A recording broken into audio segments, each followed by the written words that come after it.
जय श्रीराम।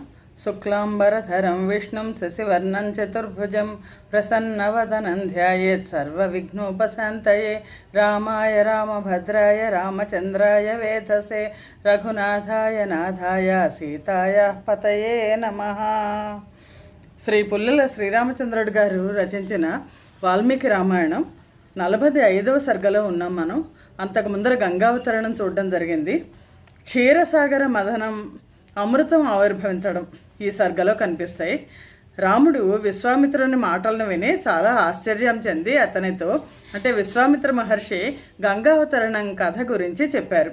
ఓ బ్రహ్మర్షి, నీవు చెప్పిన ఈ గొప్పదైన గంగావతరణము సాగరమును నింపుటయు చాలా ఆశ్చర్యకరములు అనను. విశ్వామిత్రుడు చెప్పిన కథను గూర్చి రామలక్ష్మణులు ఇరువురును ముచ్చటించుకొనుచుండగానే రాత్రి గడిచిపోయినది. రాముడు ప్రశాంతమైన ప్రాతకాలమునందు ఆహ్నిక కృత్యములన్నీ పూర్తి చేసుకుని కూర్చున్న విశ్వామిత్రునితో, ఓ మహాతపస్శాలి, వినదగిన గొప్ప ఉపాఖ్యానమును వింటిమి. పూజ్యురాలైన రాత్రి గడిచినది. నీవు చెప్పిన ఈ కథనంతయో ఆలోచించుతుండగా మా ఇద్దరికినే రాత్రి ఒక్క క్షణము వలె గడిచిపోయినది. నదులలో శ్రేష్టమైనది పుణ్యమైనది అగు ఈ గంగానదిని దాటుదము. నీవు ఇచ్చటకు వచ్చినట్లు తెలియగానే ఇచ్చటి పుణ్యాత్ములైన ఋషీశ్వరులు నదిని దాటుటకు చక్కని నావను, మెత్తని చాపలు మొదలైన వాటిచే కప్పి తీసుకొని వచ్చినారు అని పలికెను. విశ్వామిత్రుడు మహాత్ముడైన రాముని మాటలు విని ఋషులు రామలక్ష్మణులు తానును నదిని దాటుటకు ఏర్పాటు చేయించెను. ఉత్తర తీరమును చేరి నావచే తమను నదిని దాటించిన ఋషులను పూజించి గంగా తీరమున విడిసి ఉండెను. అక్కడి నుండి వారికి విశాల నగరము కనబడెను. విశ్వామిత్రుడును రామలక్ష్మణ సమేతుడై రమ్యము, దివ్యము, స్వర్గతుల్యము అయిన విశాల నగరమునకు శీఘ్రముగా వెళ్ళెను. బుద్ధిశాలి అయిన రాముడు విశాల నగరమును గూర్చి విశ్వామిత్రుని సవినయంగా ప్రశ్నించెను. మహాముని, ఇప్పుడు ఈ విశాల నగరమును ఏ రాజవంశమునకు చెందిన వారు పాలించుతున్నారో వినవలననే నాకు కుతూహలముగా ఉన్నది. విశ్వామిత్రుడు రాముని వచనమును విని ప్రాచీనమైన విశాలాపుర వృత్తాంతమును చెప్పుటకు ప్రారంభించెను. రామ, ఈ ప్రదేశము కథ దేవేంద్రుని కథతో ముడిపడి ఉన్నది. శుభమైన దేవేంద్రుని కథ చెప్పెదను వినుము. ఈ ప్రదేశములో ఏమి జరిగినదో కూడా చెప్పెదను వినుము. పూర్వము కృతయుగమున దితిపుత్రులను అదితిపుత్రులను మహాబలవంతులై వీర్యవంతులై పరమ ధార్మికులై ఉండేవారు. వారందరూ మనకు ముసలితనము, మరణము, రోగములు లేకుండా ఉండవలను, ఇందుకు ఉపాయమేమి అని ఆలోచింపసాగిరి. ఈ విధముగా ఆలోచించగా వారికి మనము క్షీర సముద్రమును మధించి అచటి నుంచి అమృతమును పొందెదము. దానివలన వార్ధక్యము, మరణము ఉండవు అని అభిప్రాయము కలిగినది. అమితమైన తేజస్సు గల దేవతలు, రాక్షసులు అందరూ క్షీరసాగరమును మథనము చేయవలనని నిశ్చయించి వాసుకుని త్రాటిగా చేసి మందర పర్వతమును కవ్వముగా చేసి సముద్రంలో దింపి మధింపసాగిరి. ఆ విధముగా సముద్ర మథనము చేయుచుండగా 1000 సంవత్సరములు గడిచినవి. అప్పుడు తాడుగా ఉన్న వాసుకు శిరస్సులు విషమును కక్కుచు దంతములచే శిలలను కరువనారంభించినవి.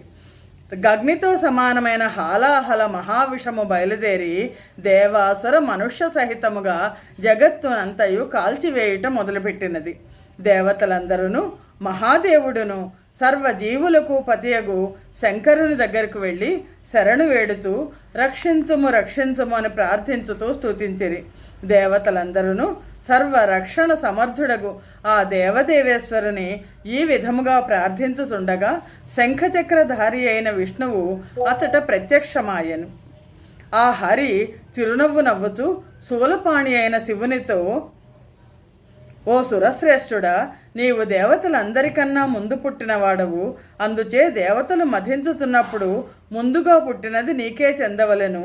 కావున దీనిని అగ్రపూజగా భావించి ఈ విషమును గ్రహింపుము అని పలికెను. విష్ణువు ఈ విధముగా పలికి అతటనే అంతర్ధానము చెందెను. శివుడు దేవతలకు కలిగిన భయమును చూచి విష్ణువు చెప్పిన ప్రకారము ఘోరమైన ఆ హాలాహలమును అమృతము వలె గ్రహించెను. దేవాధిపతిను భగవంతుడును అయిన శివుడు దేవతలను వీడ్కొని వెళ్ళిపోగా దేవాసురులందరినూ మరల మధింప మొదలెడ్రి. కవ్వముగా ఉన్న ఆ పర్వతము సముద్రములోనికి దిగిపోయి పాతాళమున ప్రవేశించెను. దేవతలను గంధర్వులను విష్ణువును, ఓ మహాబాహో, నీవే సర్వభూతములకు గతి అయిన వాడవు, ప్రధానముగా దేవతలకు నీవే గతి, ఈ పర్వతమును పైకెత్తి మమ్ము రక్షించుము అని ప్రార్థించిరి. ఇంద్రియములకు శక్తి కూర్చువాడగ హరి ఈ వాక్యమును విని కూర్మ రూపమును ధరించి ఆ పర్వతమును వీపుపై మోయుచు సముద్రములో శయనించెను. సకల లోకాత్ముడు పురుషోత్తముడు అయిన కేశవుడు తాను దేవతల మధ్య కూడా నిలిచి పర్వతాగ్రమున అంచి పట్టుకొని మధించెను. ఈ విధముగా 1000 సంవత్సరములు గడిచినవి. అంతటా ముందుగా దండ కమండలములతో కూడిన ధన్వంతరియు మంచి కాంతిగల అప్సర స్త్రీలను బయటకు వచ్చిరి. జలమును మధింపగా ఆ రసము నుండి ఆవిర్భవించుటతే ఆ స్త్రీలకు అప్సరసలు అని పేరు వచ్చినది.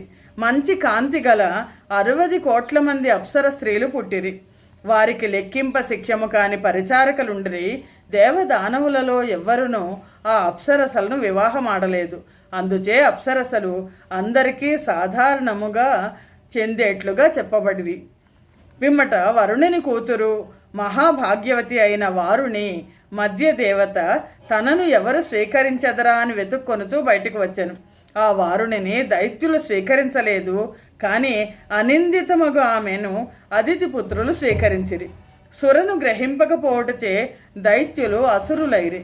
ఆమెను గ్రహించుటచే దేవతలు సురులైనారు.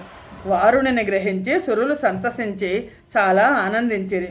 ఉచ్ఛైశ్రవమనడు శ్రేష్టమైన అశ్వము, కౌస్తుభమనడు శ్రేష్టమైన మాణిక్యము, ఉత్తమమైన అమృతము కూడా బయటకు వచ్చినవి. ఆ అమృతము కొరకై గొప్ప యుద్ధము జరిగినది. దేవతలు దైత్యులను చంపివేసిరి. దైత్యులందరినూ రాక్షసులను ఒక పక్షముగా చేరిరి. 3 లోకములకు విభ్రాంతి కలిగించు అతి ఘోరమైన యుద్ధము జరిగెను. అంతయు క్షయమైన తరువాత మహాబలుడైన విష్ణువు మాయామోహిని రూపము ధరించి శీఘ్రముగా అమృతమును హరించెను. కొందరు దైత్యులు నాశరహితుడు పురుషోత్తముడు అయిన విష్ణువును యుద్ధములో ఎదిరింపగా వారినందరినూ సమర్థుడైన విష్ణువు సంహరించెను. దైత్యులకును దేవతలకు జరిగిన ఆ ఘోర సంగ్రామం నందు వీరులైన దేవతలు దైత్యులను చంపిరి. దేవేంద్రుడు దైత్యులను సంహరించి రాజ్యమును పొంది సంతోషించిన వాడే ఋషులు చారణులు మొదలైన వారితో కూడి లోకాలను పాలించెను. శ్రీమద్ రామాయణం నందలి బాలకాండలోని 45వ సర్గము సమాప్తము. జయ శ్రీరామ్. స్వస్తి ప్రజాభ్య పరిపాలయంతాం న్యాయేన మార్గేణ మహిమహేషా. గోబ్రాహ్మణేభ్య శుభమస్తు నిత్యం. లోకా సమస్తా సుఖినో భవంతు. జయ శ్రీరామ్.